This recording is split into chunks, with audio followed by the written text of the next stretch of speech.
Okay, continuation of the previous video from the end of bipolarity. So from this chapter, we uh, understood about what we discussed in the previous video was what was the Soviet system. So what was Soviet system? So Soviet system, it came into existence after the socialist revolution in Russia in the year 1917, which was based on socialism. Socialism based भएको revolutionबाट inspired भएर चाहिँ Soviet Union came into existence. So that revolution, which is also socialist revolution, which is also known as Russian Revolution or Bolshevik revolutions of 1917. So that revolution was based on socialism which is based on equality, where they wanted to create an egalitarian society. That means the society where everyone should be treated as equal. And there the economy of the Soviet Union was planned and controlled by the state. There was single party system, the existence of communist party, which was the political system which was centered around the communist party, and there was absence of opposition party. Orko, why did Soviet Union became a great power after the Second World War? The Second World War को end भएपछि Soviet union चाहिँ कसरी चाहिँ great power भयो? After the and of second world war, two powers emerged as superpowers, and they were US and USSR. So USSR became the greatest power after the Second World War. There was complex communication network, vast energy resources including oil, iron and steel, etc. Efficient transport system which connects the remotest part of the country, and domestic consumer with a capability to produce anything from small pen to big car. Domestic industries थियो जहाँनिर चाहिँ एउटा सानो पिनदेखिको ठुलो कारसम्म बनाउन सक्ने इन्डस्ट्रिजहरू थियो Soviet युनियनमा. And another was state assured minimum standard living. र त्यहाँनिर सब्सिडिज, गभर्मेन्ट सब्सिडिजहरू थियो जुन चाहिँले चाहिँ एउटा गुड हेल्थ, एजुकेसन्स र मिनिमम स्ट्यान्डर्ड लिभिङको लागि बेसिक नेसेसिटिजहरू जस्तै फुड, क्लथहरू सबै अब सब्सिडिजहरू सप्लाई गरिएको थियो, स्टेटले दिएको थियो. There was no unemployment, every one was employed over there in Soviet Union. तर Soviet Union that lacked behind the west वर्ल्डभन्दा पछाडि थियो सोभियत युनियन. र what were the reasons for that lackness, or what were the loopholes of the Soviet Union? Soviet Union को loopholesहरू चाहिँ के थियो, के कमी कमजोरीहरू थियो भन्दा चाहिँ there was lack of democracy. Democracy चाहिँ थिएन Soviet युनियनमा. There was no freedom of speech. Peoples, they sometimes used to express their dissatisfactions or dissents through cartoons and jokes. र त्यहाँनिर कुनै फ्रिडम अफ स्पिच थिएन, जहाँनिर चाहिँ पिपलले आफ्नो चाहिँ डिससेटिस्फ्याक्सन चाहिँ कसरी एक्सप्रेस गर्थ्यो भन्दा कार्टुन बनाएर जोक्सहरू गरेर एक्सप्रेस गर्ने काम गर्थ्यो. There was unaccountable single party system. त्यहाँनिर खालि कम्युनिस्ट पार्टी थियो जुन चाहिँ अनअकाउन्टेबल थियो, जुन चाहिँ अन्सरेबल खालके थिएन. There was shortage of consumer goods. त्यहाँनिर कन्ज्युमर गुड्सको सर्टेज भयो. के को कारणले गर्दा कन्ज्युमर गुड्सको सर्टेज भयो भन्दा चाहिँ the government they focus mainly on military developments. र गभर्मेन्ट चाहिँ खालि मिलिटरी डेभलपमेन्ट्समा मात्रै फोकस गर्यो उनीहरू. त्यसको कारणले गर्दाखेरि चाहिँ त्यहाँनिर कन्ज्युमर गुड्सको सर्टेज भयो. अर्को रिजन छ, there was Soviet Union wants to invade Afghanistan. So Soviet Union spent 10 years and much of their resources economic resources in military development and maintaining military expenses खर्च गर्यो 10 वर्षसम्म उनीहरूले खालि एउटा अफगानिस्तानलाई इन्भेड गर्नुमा उनीहरूले स्पेन्ड गर्यो र त्यसको कारणले गर्दाखेरि त्यहाँ इकोनोमिकली रुइन भयो सोभियत युनियन र त्यस्तै बेलाको टाइममा चाहिँ मिखेल गर्बासेभ भने जेनरल सेक्रेटरी भयो कम्युनिस्ट पार्टीको जो चाहिँ भयो 1985 मा जेनरल सेक्रेटरी र उलाई चाहिँ के चेन्जेसहरू चाहिएको छ Soviet system was lag behind भन्ने कुरा उलाई राम्ररी थाहा थियो उले राइट डायगोनाइज पनि गरेको थियो के कस्तो खालके कमजोरी छ सोभियत युनियन भित्र भनेर चाहिँ उले डायगोनाइज मजाले गरेको थियो तर के भयो भन्दाखेरि चाहिँ उले डायगोनाइज गरे अनुसार he wanted to bring changes in the Soviet systems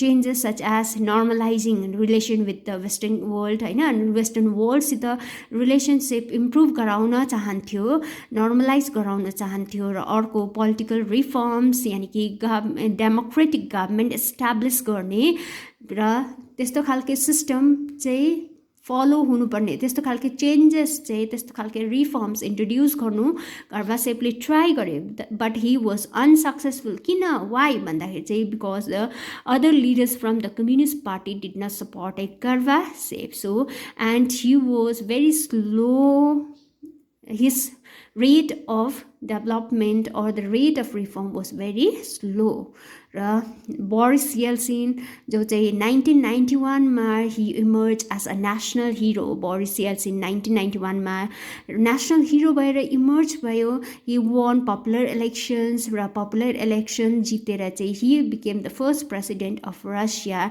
and he took of centralize control र सोभियत युनियनको सिस्टममा चाहिँ के थियो भन्दा सेन्ट्रलाइज कन्ट्रोल थियो जहाँनिर कम्युनिस्ट पार्टीको गभर्मेन्ट र एउटा स्टेटले डोमिनेट गरिरहेको थियो यानि कि रसियाले डोमिनेट गरिरहेको थियो सेन्ट्रलाइज कन्ट्रोल थियो त्यसलाई चाहिँ उसले हल्लायो power began to shift from Soviet Union to republic र पावर चाहिँ शिफ्ट हुन थाल्यो सोभियत रिपब्लिक को बीचमा जुन चाहिँ सेन्ट्रलाइज पावर थियो अब पावर डिसेन्ट्रलाइज हुन थाल्यो र डिसेम्बर 1991 मा बोरिस येल्सिनको लिडरशिपमा चाहिँ 3 मेजर रिपब्लिक्स अफ युएसएसआर जस्तै Russia Ukraine and Belarus declare that Soviet Union is disbanded भनेर चाहिँ अनाउन्स गरियो उनीहरूले डिक्लेयर गरियो सोभियत युनियन 1991 डिसेम्बरमा चाहिँ अब चाहिँ सोभियत युनियन डिसब्यान्ड भयो भनेर चाहिँ अब capitalism and democracy were adopted as the base for the post-Soviet Republic. अब चाहिँ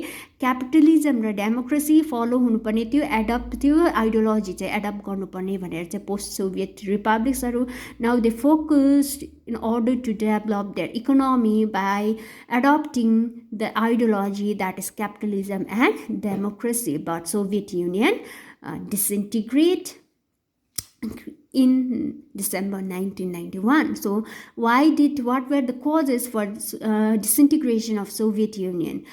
First causes which we discussed in earlier video, that is shortage of consumer goods due to prolonged economic stagnations. त्यहाँनिर consumer goods को कमी भयो किन भन्दाखेरि चाहिँ उनीहरू त्यहाँनिर इकोनोमिक स्ट्याग्नेन्ट यानि कि इकोनोमिक चाहिँ फ्रिज भयो इकोनोमी फ्रिज भयो किन भन्दाखेरि चाहिँ उनीहरूले जति पनि रिसोर्सेस इकोनोमिक रिसोर्सेसहरू थियो त्यो कन्ट्रिजहरू इन्भेस्ट गर्नुमा युज गर्यो मिलिटरी डेभलपमेन्ट्समा युज गरेको कारणले गर्दाखेरि चाहिँ त्यहाँनिर सोभियत युनियनभित्र चाहिँ कन्ज्युमर गुड्सको सर्टेज भयो internal weakness of Soviet political and economic institutions र इकोनोमिक र पोलिटिकल इन्स्टिट्युसन्सहरूमा चाहिँ इन्टरनल विकनेस थियो र अर्को number 3 ordinary citizen became more knowledgeable about the economic advance of West र त्यहाँनिरको सिटिजन्सहरू एकदम नलेजेबल थियो कसरी चाहिँ अब वेस्टमा चाहिँ एडभान्स वेस्ट चाहिँ एकदम डेभलप हुँदै गइरहेको छ भनेर उनीहरूलाई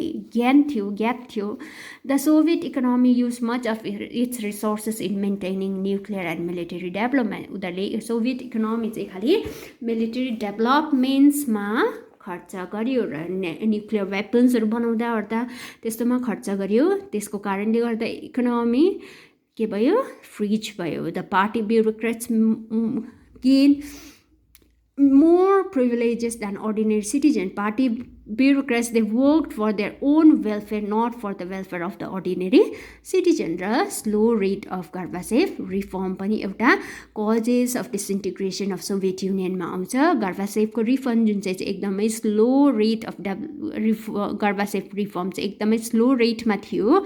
अर्डिनेरी सिटिजन्सले चाहिँ के एक्सपेक्ट गरेको थियो भन्दा फास्ट रिफर्म्स आउँछ भनेर गर्बासेपले रिफर्म चेन्जेस ल्याउँछ भनेर सोचेको थियो, तर भएन. किन भन्दाखेरि गर्बासेपलाई कम्युनिस्ट पार्टीको लिडर्सहरूले सपोर्टै गरेन. So today we are going to read about the consequences of disintegration. So Soviet Union ko disintegration भएपछि चाहिँ के भएछ हेर. The collapse of the second world of the Soviet Union and the socialist system in East Europe had profound consequences for the world politics. World politics को लागि एकदम profound consequences भयो Soviet Union ko Second World War collapse le. Let us note here three broad kinds of enduring changes that result from each of these had a number of effects that we cannot list here. So what are the effect or the result of the consequence, result of the disintegration of Soviet Union? First of all, it meant the end of Cold War. Cold War ko end bhayo, Cold War confrontation ko end bhayo. The ideological disputes over whether the socialist system would beat the capitalist system was not an issue anymore. अब जुन चाहिँ issues थियो यानी कि ideological dispute पनि भइरहेको थियो, कुन चाहिँ सिस्टम चाहिँ बेस्ट हो भनेर, सोसियलिस्ट सिस्टम बेस्ट हो कि क्यापिटलिस्ट सिस्टम बेस्ट हो भन्ने कम्पिटिसन्स पनि डिस्प्युट्स पनि भइरहेको थियो र त्यो डिस्प्युट्सको पनि एन्ड भयो. Since this dispute had engaged the military of two blocs, had triggered a massive arms race and accumulations of nuclear weapons, and had led to the existence of military blocs, the end of the confrontation demanded the end of this arms race and a possible new peace. र Soviet Union र US को बीचमा चाहिँ arm race पनि भइरहेको थियो, उनीहरूको बीचमा आर्म रेस भइरहेको थियो. That's why they accumulated huge nuclear weapons, biological, chemical weapons. So the disintegration of Soviet Union means the end of the arms race and possible new peace. अब नयाँ peace को establishment हुनेछ. Second, power share relation in the world politics changed. र power relation जुन चाहिँ bipolar world को creation भएको थियो, अब power relation मा पनि changes आएछ. And therefore the relative influence of the ideas and institution also changed. र जुन चाहिँ ideas institutions को कुनै ideas institutionsहरूको जुन चाहिँ world politics मा जुन चाहिँ institutionsहरू फलो भइरहेको थियो त्यो पनि त्यसमा पनि चेन्जेस आयो. The end of the Cold War left open only two possibilities: either the remaining superpowers who dominate and create a unipolar world, or अब कोल्ड वारको एन्ड भएपछि अब इन्टरनेसनल सिस्टममा चाहिँ दुईटा पोसिबिलिटी ओपन भयो. र के भन्दाखेरि चाहिँ आइदर द रिमेनिङ यानि कि युएस सुपर पावर भएर who dominate and create a unipolar world, कि त uni means single dominated world हुनेछ, युएसले डोमिनेट गर्नेछ, or different countries or groups of countries could become more important players in the international system. कि त अब अरू countriesहरू या groups of countriesहरू they became an important player in the international system. कि त अरू countriesहरू र groups of countries चाहिँ international systemमा चाहिँ important player भएर आउँछ, thereby bringing in a multipolar system. र कि त multipolar world को creation हुनेछ where no one power could dominate. Multipolar system establish गर्ने, there will be no one power which can dominate the world politics. As it turned out, the US became the sole superpower. So as a result, with the end of the Soviet Union, the world was left with one single power, that is US. So US became the sole superpowers, backed by the powers and prestige of the US. The capitalist economy was now the dominant economic system internationally. So अब कुन चाहिँ system चाहिँ internationally dominant economic system हुनेछ भन्दा the capitalist economy, because the world was left with one single power. World became a unipolar world that is under the dominations of US. Institutions like the World Bank and International Monetary Fund became powerful advisors to all these countries since they gave them loans for their transition to capitalism. So institutions just the World Bank, International Monetary Fund, IMF भनिन्छ, they became powerful advisor. उनीहरू चाहिँ powerful advisor भएर आयो. They became a powerful advisor to all the countries since they gave them loans for their transition to capitalism. र क्यापिटलिजममा ट्रान्जिसनको लागि चाहिँ loans अब कन्ट्रिजहरूलाई यानि पोस्ट कम्युनिस्ट कन्ट्रिजहरूलाई चाहिँ लोन चाहिँ दिनेछ वर्ल्ड ब्याङ्क र आइएमएफले. Politically, the notions of liberal democracy emerge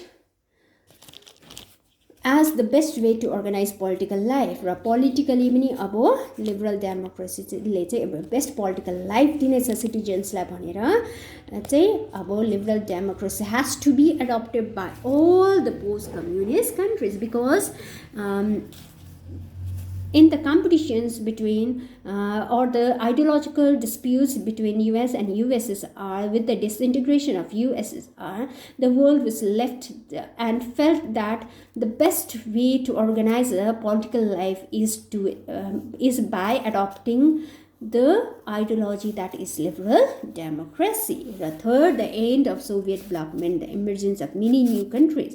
र सोभियत ब्लकको एन्ड भएपछि नयाँ कन्ट्रिजहरूको emergence भयो. All these countries had their own independent aspiration and choice. र आफ्नो कन्ट्रिजहरूको आफ्नो आफै independence aspiration choiceहरू थियो. Some of them, especially the Baltic and East European states, wanted to join the European Union. र Baltic र East European statesहरू अब after the disintegration of Soviet Union, they joined European Union. EU भनिन्छ, European Union लाई join गर्यो र जुन चाहिँ European Union को creation भयो 1992 मा and became part of the North Atlantic Treaty Organization, and they became the part of North Atlantic Treaty Organization, the organizations which was established by US in 1949. 1949 मा established भएको North Atlantic Treaty Organization लाई join गर्यो. The Central Asian countries wanted to take advantage of their geographical location and continue their close ties with Russia. र Central Asian countries हरू चाहिँ उनीहरूको geographical location जो चाहिँ रसियाको नजिकमा लोकेट भएको कारणले गर्दाखेरि चाहिँ they wanted to or they continue their close tie with Russia. रसियासितै close relation बनाएर बस्ने भयो and also to establish ties with the West, the US. र West को US, China र other countries हरूसित पनि relation establish गर्यो. Thus, the international system saw many new players emerge with each with one own identity. र त्यसरी थुप्रो नयाँ प्लेयर्सहरू international सिस्टममा चाहिँ न्यू प्लेयर्सहरूको इमर्जेन्स भयो र जस्तै उनीहरूको आफ्नै आइडेन्टिटीलाई लिएर आफ्ना इन्ट्रेस्टलाई लिएर र इकोनोमिक एन्ड पोलिटिकल डिफिकल्टिजलाई लिएर. It is to these issues that we now turn. So these are the consequences of disintegration of the Soviet Union. Let's discuss about the shock therapy. So what is shock therapy? The therapy shock अचानक दिएको. Therapy means treatment. Therapy भनेको चाहिँ treatment हो जुन चाहिँ treatment चाहिँ कसलाई दिएछ. सक थेरापी सक ट्रिटमेन्ट चाहिँ कसलाई दिएछ भन्दा पोस्ट कम्युनिस्ट रेजिम्स. र post communist after the disintegration of Soviet Union जति पनि कन्ट्रिजहरू once they were the part of Soviet Union र त्यो कन्ट्रिजहरूलाई चाहिँ अब इकोनोमिकली इन्डिपेन्डेन्ट बनाउनको लागि चाहिँ this countries has to be economically changed. So in order to develop the economic condition and in order to follow the ideology of capitalism and liberal democracy, their economy has to be developed. So they have to left out the old styles of socialist system लाई चाहिँ left out गरेर now they have to adopt the capitalist system. So in order to follow the capitalist system they need capital. So that capitals will be given by the international institutions like World Bank and IMF. For World Bank र IMF ले capital दिएर चाहिँ त्यो कन्ट्रिजहरूको इकोनोमीलाई develop गराउनको लागि चाहिँ transition गर्नुको लागि जुन चाहिँ old styles of socialist system थियो त्यो सिस्टमलाई छोडेर नयाँ डेमोक्रेटिक क्यापिटलिस्ट सिस्टम फलो गर्नुको लागि चाहिँ अब लोन लिने र फन्ड चाहिँ कसले दिने भन्दा आइएमएफ र वर्ल्ड ब्याङ्कले र त्योलाई चाहिँ भनिन्छ त्यो प्रोसेसलाई चाहिँ भनिन्छ shock therapy the collapse of the communism was followed in most of this countries by a painful process of transition from an authoritarian socialist system to a democratic capitalist system अब